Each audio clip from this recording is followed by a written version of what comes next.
दोस्तों नमस्कार, national hills पर आपका स्वागत है। जौनपुर की मछली शहर लोकसभा क्षेत्र से विनोद सोनकर टिकट के लिए आवेदन क्यों किया है? कौशाम्बी और प्रतापगढ़ को मिलाकर एक कौशाम्बी लोकसभा क्षेत्र है जिसके सांसद वर्तमान में विनोद सोनकर हैं। विनोद सोनकर को लेकर भारतीय जनता पार्टी के अंदर से बड़ी खबर आ रही है। वह खबर यह है कि पहला सवाल विनोद सोनकर के ऊपर यह उठ रहा है कि उन्होंने जौनपुर की मछली शहर लोकसभा क्षेत्र से टिकट के लिए आवेदन क्यों किया है। यह बड़ा सवाल इसलिए है कि कौशाम्बी से वह वर्तमान सांसद हैं। 2014 में भी वह लोकसभा सदस्य चुने गए थे, 2019 में भी लोकसभा सदस्य चुने गए थे। भारतीय जनता पार्टी ने उन्हें अनुसूचित मोर्चा का राष्ट्रीय अध्यक्ष बनाया था, उन्हें पूर्वोत्तर राज्यों का प्रभारी भी बनाया था। फिर ऐसी कौन सी स्थिति पैदा हो गई कि विनोद सोनकर को कौशाम्बी से अपना टिकट कटने का डर सताने लगा? क्या उनके मन में यह भय बैठ गया है कि अब मुझे कौशाम्बी से भारतीय जनता पार्टी लोकसभा का चुनाव नहीं लड़ाएगी, उनकी जगह कोई और प्रत्याशी होगा? कहा जा रहा है कि अपने इसी भय के कारण उन्होंने मछली शहर से टिकट की मांग की है। हालांकि मछली शहर से उन्हें टिकट मिलेगा इसकी संभावना बेहद कम है। मछली शहर से भारतीय जनता पार्टी के दो पुराने कद्दावर नेता पहले से ही दावेदार हैं। इसमें एक विद्यासागर वहां से सांसद रह चुके हैं, उनकी दावेदारी फिर प्रबल है। वहां मछली शहर में यह मांग उठ रही है किसी बाहरी को टिकट न दिया जाए। ऐसे में विनोद सोनकर के साथ यह समस्या क्यों खड़ी हुई?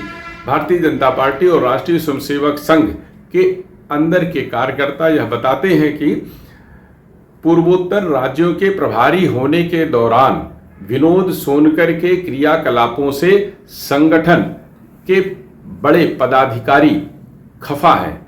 ऐसी फिर सवाल यह भी उठता है कि विनोद सोनकर ने पूर्वोत्तर के प्रभारी रहने के दौरान ऐसी कौन सी गलती की कि उन्हें भारतीय जनता पार्टी में वर्तमान में कोई भी महत्वपूर्ण पद हासिल नहीं हुआ। वह अनुसूचित मोर्चा के अध्यक्ष भी अब नहीं है। पार्टी के अंदर किसी बड़ी बैठक में भी उन्हें आमंत्रित नहीं किया जा रहा है। वह मात्र लोकसभा के सदस्य हैं जिनका कार्यकाल बस खत्म होने वाला है। लोकसभा का चुनाव घोषित होते ही सब कुछ खत्म हो जाएगा। फिर चुनाव में पार्टी जिसे टिकट देगी वह नया चुनाव लड़ेगा, हारेगा जीतेगा इसकी बात तो बाद में आएगी, परंतु यदि टिकट नहीं मिला तो वह पार्टी में किसी भी महत्वपूर्ण पद पर नहीं रह जाएंगे। अब चर्चा कर लेते हैं कि कौशाम्बी में टिकट मिलने की संभावना किसे बन रही है। पार्टी के अंदरूनी सूत्रों का दावा है कि कौशाम्बी लोकसभा क्षेत्र में प्रतापगढ़ की दो विधानसभा सीटें हैं जिनमें एक कुंडा और दूसरा बिहार। कुंडा और बिहार दोनों पर प्रतापगढ़ के प्रभावशाली रघुराज प्रताप सिंह उर्फ राजा भैया का एक छत्र राज है। पिछले कई विधानसभा चुनावों से लगातार कुंडा में भी और बिहार में भी दोनों सीटों पर उन्हीं का अधिकार है। कुंडा में वह खुद विधायक है और बिहार में उनके खासम खास विधायक हैं, यानी दो सीटों पर जनसत्ता दल के विधायक हैं।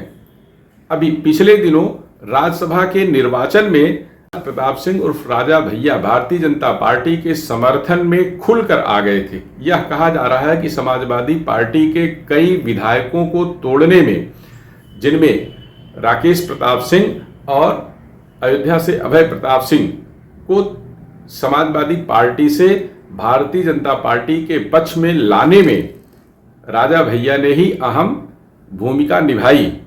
राजा भैया की रणनीति के चलते भारतीय जनता पार्टी ने अतिरिक्त सीट पर जीत दर्ज कर ली, जिस पर समाजवादी पार्टी अपना दावा ठोक रही थी।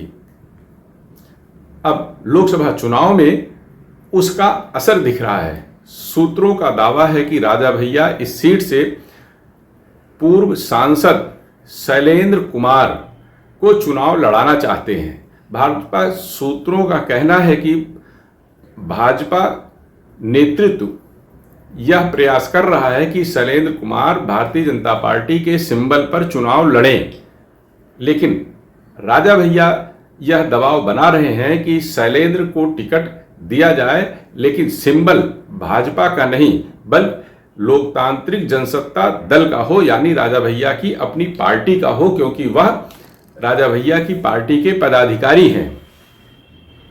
यही कसमकस चल रहा है, लेकिन इस बात की संभावना प्रबल है कि यह सीट राजा भैया के खाते में भारतीय जनता पार्टी दे सकती है और वह शैलेंद्र कुमार को लोकसभा का चुनाव लड़ा सकते हैं। शैलेंद्र चुनाव लड़ेंगे तो कुंडा और बिहार में उनकी जीत की संभावना ज़्यादा है।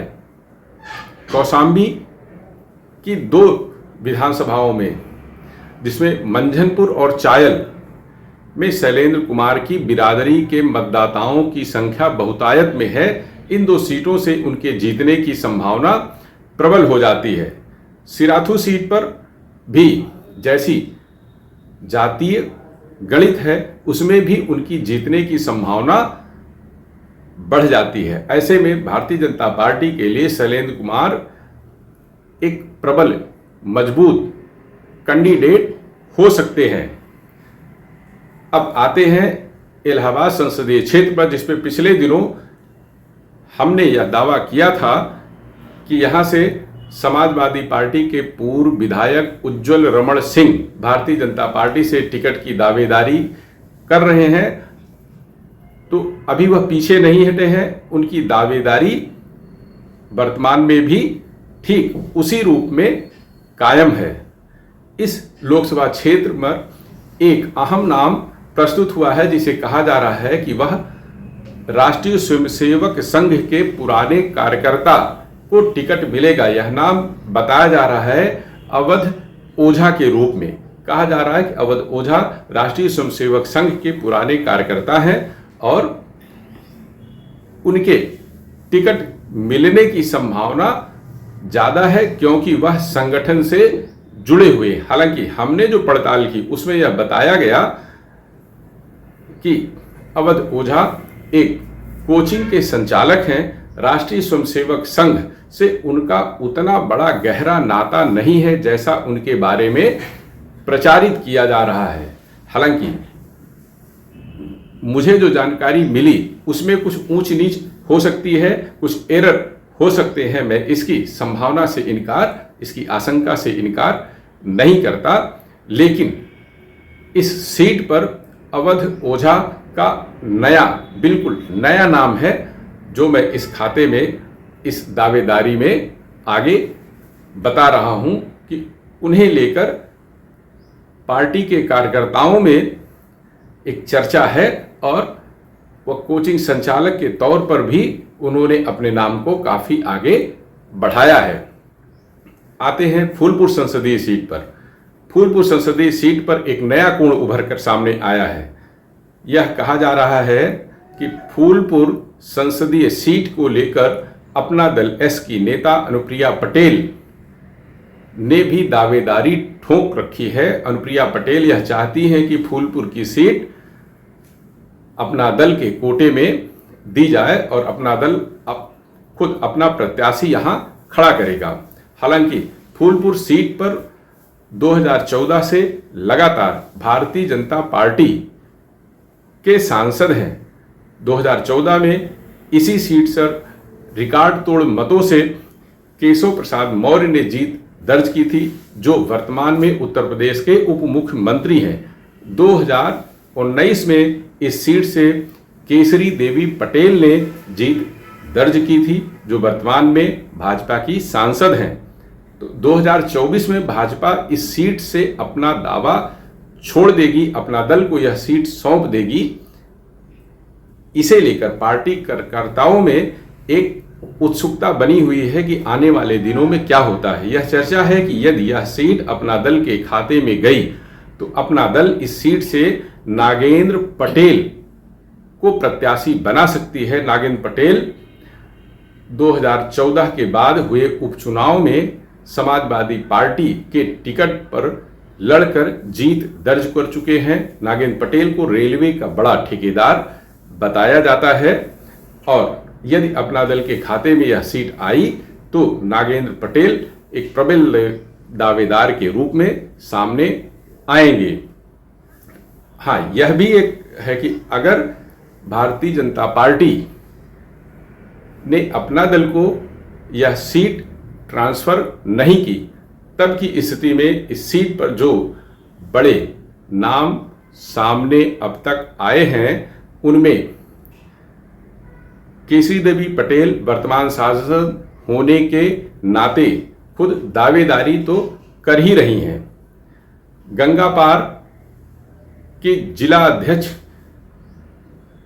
कविता पटेल का नाम भी बहुत तेजी से उभरा है।